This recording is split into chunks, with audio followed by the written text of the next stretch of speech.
Major accident కూడా జరిగింది కదా, ఏంటి ఒకటి accident? 2 3 3 major accidents. Some road accident. US నేను ఫస్ట్ టైం 2003లో వెళ్ళినప్పుడు యుఎస్లోనా ఒకటి ఫస్ట్ యాక్సిడెంట్ యుఎస్లో అయింది. షికాగోలో నాకు అవార్డు ఏదో ఇచ్చారు. I was also hosting the show and నాకు దేనికి ఇచ్చారు, కస్తూరికి. అది కన్సిక్వెంట్గా నంది తప్ప ప్రతి అవార్డు వచ్చింది బికాస్ మా producer was not willing to apply for Nandi. వాళ్ళ ఒక డిఫరెంట్ జోన్ వాళ్ళు. అయితే వాళ్ళు నన్ను పిలిచి అవార్డు సత్కారం ఏదో చేశారు. ఫస్ట్ డేనే రిటర్న్ వెన్యూ నుంచి రిటర్న్ వెళ్తుంటే ట్రక్కి కార్ గుద్దేశాడు డ్రైవ్ చేసేవాడు. సో అప్పుడు it was major 6 months hospital. నేను షికాగోలో ఉండిపోయాను 6 daysకి వెళ్ళి. ఇదంతా విరిగిపోయింది నాకు. ఇప్పుడు దిస్ బోన్ ఇలా వచ్చేసింది, neck, lower back. So 6 months నేను ఐ వాజ్ డూయింగ్ అమృతం నాన్న సీరియల్ టైంలో. మధ్యలో కొంచెం నా క్యారెక్టర్ తగ్గించి తర్వాత స్లింగ్ వేసుకుని బ్లౌజ్ వేసుకుని చేశాను చాలా రోజులు. అప్పుడు అది విరిగిపోయినప్పుడు I was young, so it was very easy for me to get back. Surgery అవ్వలేదు ఎందుకంటే కాలర్ బోన్ విరిగితే అమెరికాలో మనకిలాగా లాగి అతికించరు, ఇలా అతుక్కుపోయింది అది. ఇక్కడ ఉండేది ఇలా అతుక్కు. సో అది ఫస్ట్ మేజర్ యాక్సిడెంట్. ఆ తర్వాత చాలా మందికి తెలియదు, ఇప్పుడు కనిపించినప్పుడల్లా సానుభూతి చూపిస్తారు, అందుకే భయం నాకు. I don't like that. తర్వాత డిస్క్ విరిగిపోయింది ఇక్కడ Vijayawada to Guntur by road. మా అత్తగారింటి నుంచి పిన్ని వాళ్ళ ఇంటికి వెళ్తుంటే చిన్న స్పీడ్ బ్రేకర్ ఇలా ఎక్కిస్తాడు, డివైడర్ ఎక్కిస్తాడు. అది చిన్న జర్క్కి డిస్క్ జర్క్ అప్పుడైంది, అది ఏమైందో తెలియలేదు. అలాగే వచ్చి జిమ్లో వర్కౌట్ చేస్తే విరిగిపోయాను, తెలియలేదు. బోన్ ఎమర్జెన్సీలో డిస్క్ C6 C7 రిమూవ్ చేసి సర్జరీ చేశాను. ఇప్పుడు ఉన్నది నాకు titanium. But that's okay. 6 months break, మళ్ళీ బ్యాక్ టు వర్క్. ఓకే, మళ్ళీ అన్నీ అయినా కూడా మీరు స్టిల్ అంటే ఒక అదృష్టం కూడా ఏంటంటే ఆర్టిస్ట్ అనేది ఫేస్ అనేది ఎక్స్ప్రెసివ్గా, మీ ఫేస్ ఎక్స్ప్రెసివ్గా ఉంటుంది కాబట్టి ఫేస్ అవుట్ ఉన్నా కూడా నటించే వాళ్ళు చాలామంది ఉంటారు. బట్ మీకు ఇంత ఒక సినిమా క్లైమాక్స్ కేరింత క్లైమాక్స్ ఇప్పుడు అనుకుంటా దిల్ రాజు గారి సినిమా ఆ షూట్లో జరిగింది, జరుగుతున్నప్పుడు జరిగింది. పాపం నా వల్ల అప్పటికి 15 రోజులు నేను హాస్పిటల్లో ఉంటే ఆపారు. నేను ఇంకా నాకు రిలీజ్ చెప్పేశారని ఇంకా నేను కన్విన్స్ చేసి దిల్ రాజు గారు వాళ్ళని క్యారవాన్లోనే హాస్పిటల్ నుంచి వెళ్ళి పడుకుని వాళ్ళు పాపం పడుకుని షార్ట్ ఇక్కడికి కట్టుంది నాకు అప్పుడు. ఎందుకంటే కీ హోల్ సర్జరీ అని చెప్తే కన్విన్స్ అయ్యాను. బట్ ఇక్కడ నుంచి ఇక్కడికి కట్ చేసి దే ఓపెన్ డిస్క్ ఇవన్నీ పక్కకి జరిపి డిస్క్ కట్ చేసి వేశారు. ఆ టైంలో అలాగే కొన్ని క్లోజ్ షాట్స్ క్లైమాక్స్లో ఇక్కడి వరకే ఉంటాయి.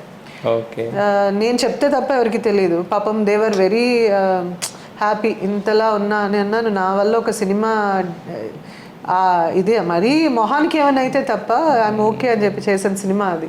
దేవర్ also very nice to me. ఆ సినిమా చేసినప్పుడు చేశాను అలా. మిమ్మల్ని కూడా అప్రిషియేట్ చేయాలి అంటే అంత క్రూషియల్ పీరియడ్లో కూడా వెళ్ళి చేయడం. నా వరకు నేను ఇండస్ట్రీయే నన్ను పెంచి పెద్ద చేసింది అనుకుంటా. This is where I belong. What is the giving back time ఏంటంటే ఇలాంటప్పుడు చేయగలిగితే మన పని మనం కంప్లీట్గా చేయాలి. ఇన్స్టెడ్ ఆఫ్ టాంట్రమ్ అంటే ఇంత దెబ్బ తగిలినా నాకు పట్టి వేసుకుని కదలలేదు అనే రోజే లేదు నా లైఫ్లో. I went. మీరు నా ఇంటర్వ్యూలు చూస్తే మా పెద్దన్నయ్య చనిపోయినప్పుడు ఆయన ఐసీయూలో ఉన్నారు, బతకరని తెలిసినా మనమంతా సినిమా షూట్లో ఉండిపోయాను నేను. వెంటిలేటర్లో ఉన్నారు. ఆ షూట్ అయినంత వరకు మోహన్ లాల్ గారి డేట్ లేదు, నైట్ అండ్ డే చేయాలని అప్పటికప్పుడు చెప్పారు. ఓ పక్కన ఆయనకి వెంటిలేటర్ మీద ఉన్నారు, బతకరు. రెండో రోజు మా అబ్బాయి బర్త్డే December 20th. సో ఇన్ని జరుగుతున్నా నేనేమి ఎవరికి చెప్పలేదు. కొంచెం తొందరగా పంపించండి అని చెప్పాను. మోహన్ లాల్ గారికి నా మేకప్ మ్యాన్ చెప్పారు. తర్వాత నేను పక్కకి వెళ్ళిపోయి ఆయన సీరియస్ బతకరనేసరికి ఇంకా ఐ వాజ్ లైక్ నాకు అర్థం కావట్లేదు. ఆయన ఏమో తెల్లారుజాము ఫ్లైట్కి వెళ్ళిపోవాలి, పెద్ద యాక్టర్ ఆయన.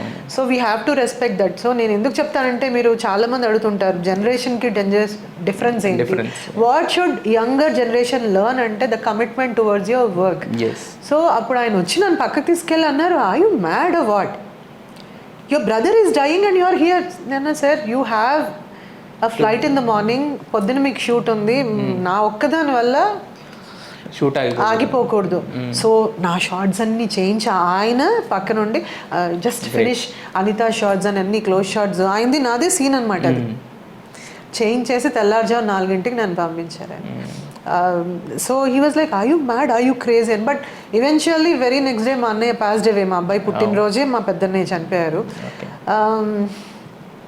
సో ఓవర్ యాక్షన్ అని కొంతమంది అనుకున్నా, దట్స్ వాట్ ఐ యామ్. అంటే అది ఆ ఇండస్ట్రీలో ఉన్న వాళ్ళకి దాని వాల్యూ తెలిసిన వాళ్ళకి అర్థం అవుతుంది. మిగతా వాళ్ళు ఓవరాక్షన్ అనుకుంటే మనం ఏం చేయలేము.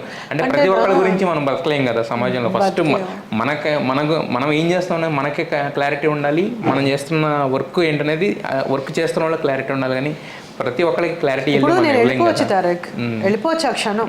బట్ నా వెనక అంత పెద్ద ప్రొడక్షన్ హౌస్ వాళ్ళు అవన్నీ ఆపేసుకుని ఆయన వెళ్ళిపోయాక ఆయన డేట్ లేదు, ఇవన్నీ కూడా కన్సిడర్ చేయాలి ఒక ఆర్టిస్ట్ అనేవాడు. 100% అదే అండి అనేది. ఇప్పుడు చిరంజీవి గారి గురించి మనం చెప్పుకుంటే ఏదో చెప్తే ఒక చెయ్యి విరిగినా లేదా కాలు విరిగినా ఎందుకు చేస్తాం అని అంటే, ఇప్పుడు మనకి ఫుడ్ పెడుతున్న దానికి ఏదైతే ఉందో దానికి మనం అంటే గివింగ్ బ్యాక్ అనేది ఒకటి ఉంటుంది. మనం దోచుకుని మనం యాక్టర్స్ మనం నిలబెట్టింది ఒక ప్రొడక్షన్, ఒక ప్రొడ్యూసర్స్, ఒక కలీగ్స్, ఒక ఆర్టిస్ట్లో. మనం చేయాల్సినప్పుడు ఎక్కడో ఒక దగ్గర మన కృతజ్ఞత అనేది చూపించలేదు అంటే గిల్ట్తో బతికేస్తాం rest of the life. So this is what I am. కాకపోతే కొత్తగా వచ్చిన వాళ్ళు తప్పులు చేస్తున్నారా, నెక్స్ట్ జనరేషన్ మంచి చేస్తుందా చెడు చేస్తుందా అనేది ఆ జనరేషన్కి సంబంధించినది. అది ఇఫ్ యు ఆర్ లక్కీ మనం ఆ జనరేషన్కి వెళ్తాం. If you are not lucky your career ends here. So far third జనరేషన్లోకి వచ్చాం కాబట్టి ఐఎమ్ లక్కీ అని ఫీల్ అవుతాను నేను. అయితే మీకు ఉన్న వెనుక ఉన్న చౌదరి అనేది మీకు ఏమన్నా ప్లస్ అయిందా మైనస్ అయిందా ఇండస్ట్రీకి వచ్చేసరికి? ఆ ట్యాగ్ అనేది అంటే అంతే అని చెప్పుకుంటే ఒకటి ఉండేదేమో, బట్ ప్లస్ అవ్వలేదు, మైనస్ అవ్వలేదు, దానివల్ల ఉపయోగం లేదు, దానివల్ల వచ్చిన నష్టము లేదు, గొప్ప ఇది లేదు. పేరులో ఉంది కాబట్టి ధైర్యం చేసి మా ఆయన పాస్పోర్ట్లో కట్ చేసేసి అనితా గోగినేని అని మాత్రమే పెట్టారు. లాస్ట్ 20 ఏళ్లలో నా ఆఫ్ స్క్రీన్ ఇది అనితా గోగినేనియే. ఆన్ స్క్రీన్ పేరు అనితాలు 2-3 ఉండడం వల్ల చౌదరి కట్ చేయలేదు.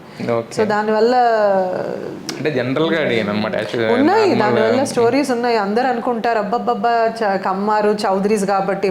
మరి ఇండస్ట్రీలో రూలింగ్ అంతా చౌదరీసే ఉన్నారు. పోనీ నాకేమన్నా సన్మానాలు ఏం చేయలేదు కదా, సేమ్ అందరిలాగే కష్టపడుతున్నాం. So I don't think cost వల్ల, ఇంటి పేరు వల్ల, ఇలా తోకల రెడ్డి నాయుడు చౌదరి వల్ల వచ్చింది ఏమీ లేదు. టాలెంట్ లేకపోతే ఎవరు ఎంత ఉన్నా ఉపయోగం లేదు. అంటే కొంతవరకు ఏమన్నా హెల్ప్ అవుతుందేమో, but I don't believe in all that. But మీరు అన్నట్టు అది కూడా ఇందాక మనం చెప్పుకున్నట్టే గుర్రాన్ని అక్కడ వరకు తీసుకెళ్ళగలం. బట్ తాగించాలంటే కనుక దానికి ఒక దాహం ఉండాలి, తాగడానికి సరైన నీళ్ళు ఉండాలి. ఎగ్జాక్ట్లీ, ఎంత బాగా చెప్పారు అసలు. Correct, that's the truth. But నేను పార్ట్ ఆఫ్ మా అసోసియేషన్ ఆల్సో. అది కూడా నేను ఎందుకు మళ్ళీ ప్రతి ఇంటర్వ్యూలో తీసుకొస్తానంటే, బీయింగ్ అ పార్ట్, నేను వెల్ఫేర్ చైర్ విమెన్గా చేశాను. ఒక లెర్నింగ్ ప్రాసెస్.